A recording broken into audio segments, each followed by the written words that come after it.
Mon nom est Naïm Batani, je suis le président directeur général de l'entreprise ISR Technologies, une entreprise de Montréal spécialisée en technologie de l'information et télécommunications.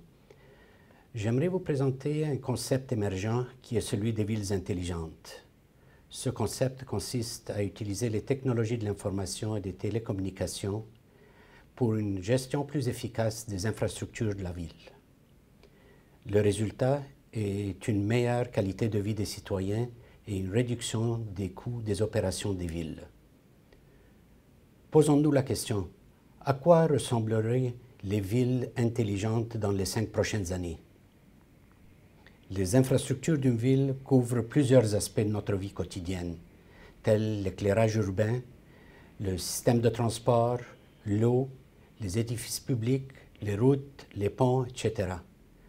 Dans une ville intelligente, il s'agit de mettre en place un système nous permettant d'avoir accès régulièrement aux données qui proviennent des éléments essentiels des infrastructures.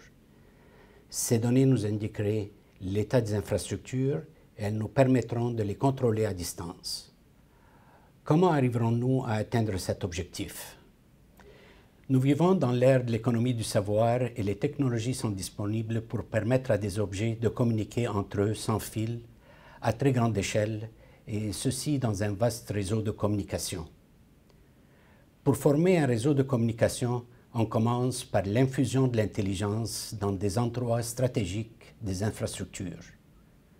Par intelligence, ce que je veux dire ici, c'est que nous voulons des capteurs, nous mettons des capteurs et des senseurs qui sont capables de mesurer les différents paramètres tels la consommation énergétique, la consommation de l'eau, l'état des ponts, etc. Imaginez un réseau de communication sans fil à grande échelle au niveau d'une ville où les infrastructures de la ville sont munies des capteurs qui communiquent entre eux sans fil. Les données acquises sont dirigées vers un centre de traitement de l'information et le contrôle se fait à partir d'un téléphone intelligent, d'une tablette ou d'un poste de travail d'un ordinateur. Les communications sont sécuritaires et seules les personnes autorisées ont accès à ce système. Pas d'intrusion ou de perturbation.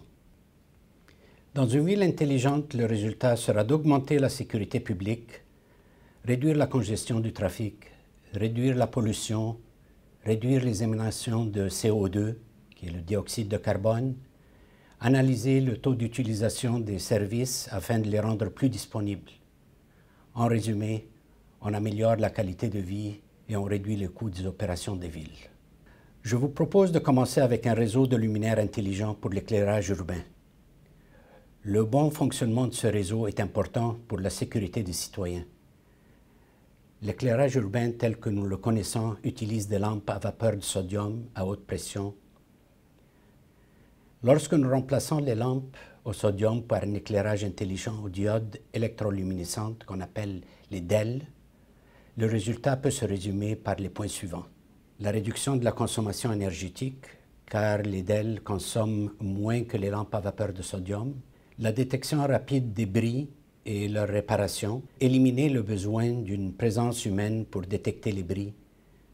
Il y a toujours un rapport quotidien automatisé de l'état de chaque luminaire et le résultat, c'est la réduction du coût de l'entretien.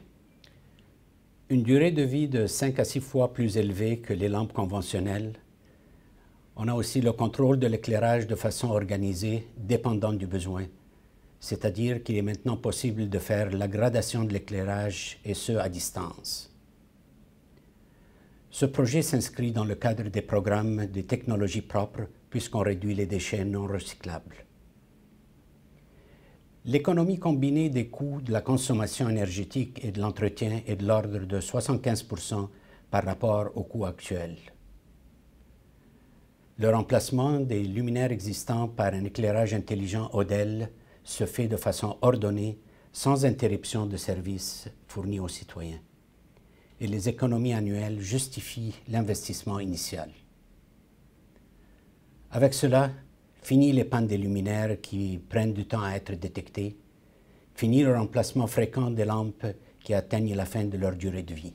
Fini les lampadaires allumés en pleine clarté du jour et ceux qui sont éteints au beau milieu de la nuit. Avec cela, nous participons à la réduction et l'élimination des déchets à base de mercure et de sodium qui polluent notre environnement. Notre objectif, c'est de réduire la consommation de l'énergie électrique, réduire les dépenses relatives au fonctionnement de l'éclairage des villes et augmenter la qualité de vie des citoyens. Un système informatisé facile d'utilisation. Un réseau de luminaires intelligents consiste en des luminaires qui communiquent entre eux et aussi d'une interface graphique qui permet à l'usager de contrôler ces luminaires à distance. Cette interface graphique, elle peut être sur une tablette, comme on la voit ici, ou bien sur un téléphone intelligent, ou bien sur un poste d'ordinateur. Cette tablette permet à l'usager de définir des zones dans lesquelles les luminaires sont installés. Les luminaires qui fonctionnent sont montrés en vert dans cette zone-là, et s'il y a un luminaire qui est en panne, il sera montré en rouge. À part cela, il y a d'autres fonctions que l'on retrouve sur cette tablette-là. Par exemple, on peut voir la consommation électrique de chacun des lampadaires. On peut aussi connaître l'historique au bout d'un mois, au bout d'un an, de ce qui est arrivé pour chaque lampadaire dans toutes les zones qui existent.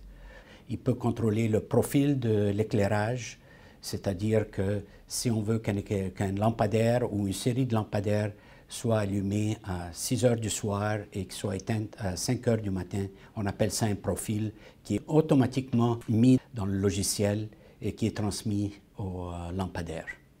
Donc c'est une interface qui est facile d'utilisation et qui permet à l'usager de contrôler le tout à distance.